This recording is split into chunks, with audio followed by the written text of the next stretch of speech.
नीतीश कुमार जिंदाबाद जिंदाबाद जिंदाबाद, जनता दल यू जिंदाबाद जिंदाबाद जिंदाबाद, एनडीए गठबंधन जिंदाबाद जिंदाबाद जिंदाबाद, हेमनारायण शाह जिंदाबाद जिंदाबाद जिंदाबाद,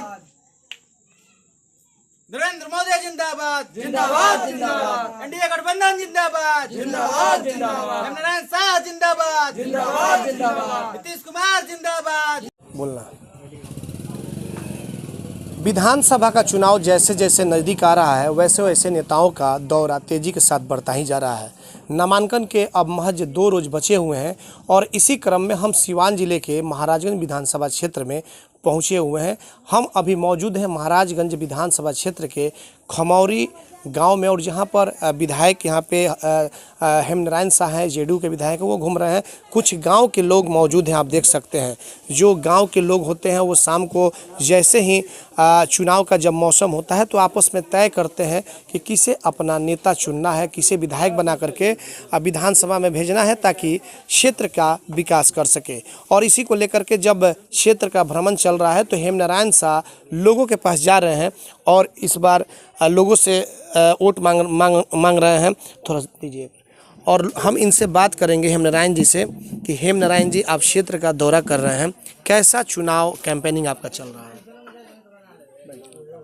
आज हम कितने दिनों से यानी कि हम तो लगातार चुनाव ही लड़ते रहते हैं, इसलिए कि हमको जनता जब अपना मत देकर हमको पटना भेजने का काम की, हम पर विश्वास की जनता, तब से हम ये दृढ़ संकल्पित हो गए कि हमको काम करना है। तो हम माननीय मुख्यमंत्री नीतीश कुमार जी से लगभग 129 रोड लिए हैं अपने कार्यकाल में। तो हम माननीय मुख्यमंत्री जी के विकास के कार्यों को गिनवा रहे हैं, एक एक काम, जैसे बिजली घर घर नल का जल, वृद्धा पेंशन, एक एक चीज़ हम बता रहे हैं सब लोगों को और सब लोग स्वीकार भी कर रहे हैं कि माननीय मुख्यमंत्री नीतीश कुमार जी काम किए हैं, माननीय प्रधानमंत्री नरेंद्र मोदी जी काम किए हैं। तो हम काम के बदौलत सब हम घूम रहे हैं और अपना भी विकास गिना रहे हैं और लोगों से हम आग्रह कर रहे हैं कि अगर कुछ काम हम किए हैं, कुछ हमसे छूट गया है तो आप हम लोग फिर मौका दीजिए हमको, हम जो छूटा हुआ काम है उसे पूरा करेंगे। अरे हम भी मनुष्य ही हैं, गलतियां तो मनुष्य से हो जाया करती है, तो अगर कहीं ना कहीं हमसे कुछ गलती भी हो गया है तो हम क्षमा प्रार्थी हैं, ये हम सब जनता से बताते रहते हैं। और इसी आधार पर, अपने काम के आधार पर, अपने मृदुभाषी के आधार पर और ये बता करके कि हम 5 साल क्षेत्र में रहे हैं, हम जनता का सेवा किए हैं, मान सम्मान किए हैं, जो हमारे घर गए हैं उसे एक ठो मिठाई या एक चाय पिलाए हैं, मान सम्मान दिए हैं और उनका काम साथ साथ किए हैं।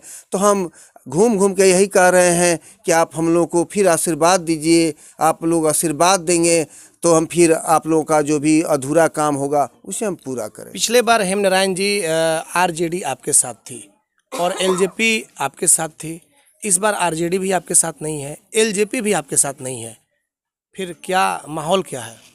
हमको नहीं लगता है कि लड़ाई तो किसी से है ही नहीं। अब आप ही अगर कुछ जगह घूमे हैं हमारे विधानसभा में तो आप ही बता दीजिए ना कि किससे लड़ाई है। जनता तो कह रही है सीधे कि जाइए ना आप घर बैठिए, जिताना तो हम लोगों का काम है। जैसे कि जहां हम बैठे हैं यहाँ इसी पंचायत में करीब 6 या 7 रोड बनवाए हैं, इसके बगल पंचायत सारंगपुर में 10 रोड बनवाने का हमने काम किया है। तो काम के आधार पर हम वोट मांग रहे हैं। हम काम किए हैं, मुख्यमंत्री जी काम किए हैं, प्रधानमंत्री जी काम किए हैं और हम सरल तरीके से रहते हैं, कहीं किसी को मिलने में कोई कठिनाई नहीं होता है। और हमसे जो लोग भी मिलते हैं, अगर बुजुर्ग लोग मिलते हैं तो उन्हें नहीं लगता है कि किसी नेता से मिल रहे हैं, बुजुर्ग गार्जियन लोगों को लगता है कि हम अपने बेटा से बात कर रहे हैं। तो हम आसान से मिल जाते हैं और काम भी करते हैं और लोगों को मान सम्मान भी देते आए। आपके सामने अब होंगे महागठबंधन से विजय शंकर दुबे, जो राजनीति के एक माहिर खिलाड़ी माने जाते हैं। कैसे उनको मात देंगे आप? आप बताइए ना, कहीं जनता से आप जाकर पूछ लीजिए ना कि आप लोग हेमनारायण के पास जाना पसंद करेंगे किसी काम से, कि आप लोग रघुनाथपुर की ये कहाँ घर है? हमको पता नहीं है कि विजय शंकर दुबे जी का घर कहाँ है। वो प्रोफेशनल नेता सब लोग हैं, वो किसी से मिलते नहीं हैं और न उन लोगों को कोई पहचानता है। आप बताइए कि ये 15-17 दिन की अवधि में एक एक पंचायत तो घूम जाएंगे, जनता उन्हें चिन्हेगी? तो हमको नहीं लगता है कि हमें किसी से लड़ाई है। लड़ाई तो जनता को लड़ना है और जनता को हराना है, जनता को जिताना है। जनता मन बना चुकी है कि जो विकास करता है, जो काम करता है, जो मान सम्मान देता है, उसे जनता मत देगी। पूर्व विधायक देवरंजन जी भी अब एलजेपी के उम्मीदवार हो चुके हैं, तो क्या माना जाए? एक बार आपसे वो टक्कर भी दिए थे जिसमें आप चुनाव जीत गए, इस बार क्या माना जाए कि अब तो विजय शंकर दुबे, फिर देवरंजन जी, उसके बाद है हेमनारायण साहब?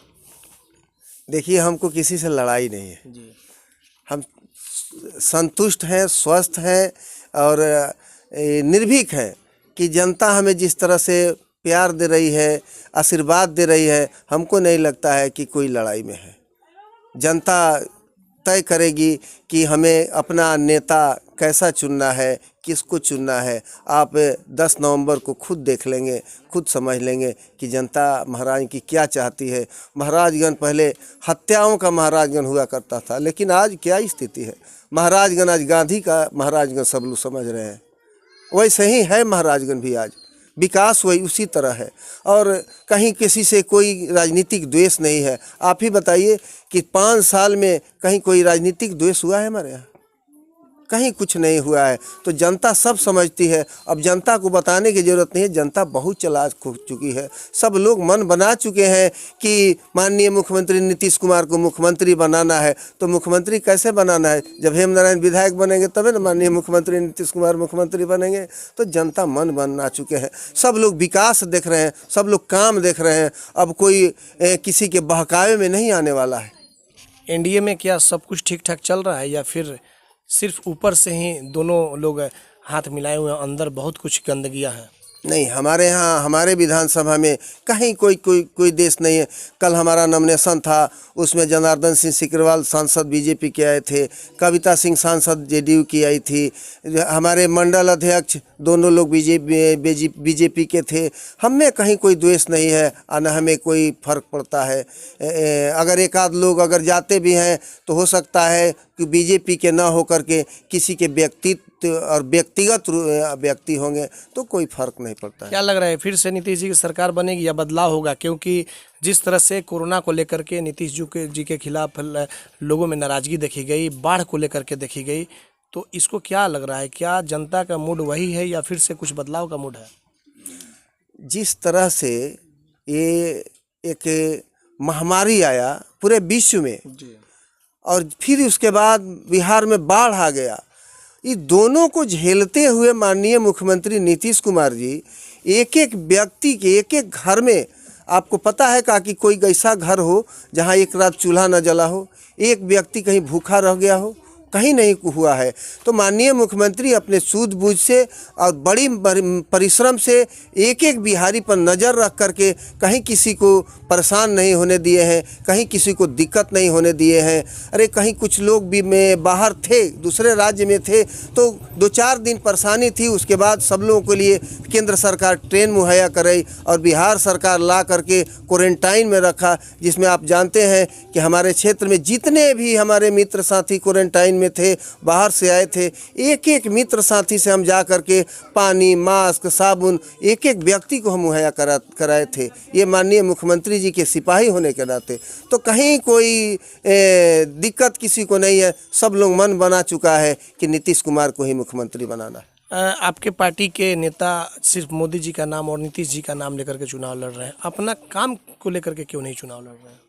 हम तो बता रहे हैं कि हम तो तीनों का काम बता रहे हैं कि नरेंद्र मोदी सड़कों को लेकर के भी कुछ दिनों पहले ये हुआ था और जिसमें सिकरवाल जी से भी आपकी उसमें बहुत कुछ बाताबाती भी तक हो गई थी। हम तो आपको चैलेंज दे रहे हैं कि 67 साल में जितना रोड महाराजगंज विधानसभा में नहीं बना था, उतना रोड हम 5 साल की अवधि में बनाए हैं। अगल बगल में आप जा करके देख लीजिए किसी भी पंचायत में। तो काम तो हम भी किए हैं माननीय मुख्यमंत्री नीतीश कुमार जी के आशीर्वाद से।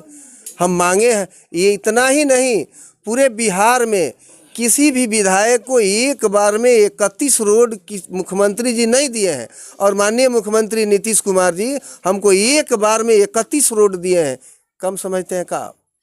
तो माननीय मुख्यमंत्री जी हम पर विश्वास करते हैं, भरोसा करते हैं, और हमको काम दिए हैं। और काम तब दिए हैं कि हम आग्रह किए हैं कि हमारे क्षेत्र में रोड नहीं बना है, बहुत कम बना है, तो हमारा आग्रह सुन के रोड वो दिए। आगे आपने क्या सोचा है? अगर जनता फिर से मौका दे तो महाराजगंज के लिए क्या कुछ आपने सोचा है? अगर जनता हम पर फिर विश्वास करती है, हमें भारी मतों से चुनाव जिताती है जनता, तो हम पहले भी कह चुके हैं कि महाराजगंज में इंजीनियरिंग कॉलेज खुलवाएंगे, और जो काम अधूरा रह गया है उसे हम पूरा करेंगे। तो बिल्कुल आपने देखा कि ये थे जेडीयू के विधायक जो महाराजगंज के हेमनारायण साहब। फिर से एक बार नीतीश जी ने अपना उम्मीदवार के तौर पे महाराजगंज से भेजा है। एनडीए के उम्मीदवार हैं। देखना यह होगा कि महाराजगंज विधानसभा क्षेत्र की जनता किसे अपना नेता चुनकर बिहार के विधानसभा में भेजने का काम करती है, यह तो आने वाला वक्त ही बताएगा। हमारे सहयोगी आशीष और अंकुश के साथ चंदन कुमार, ATN लाइव, महाराजगंज, सिवान।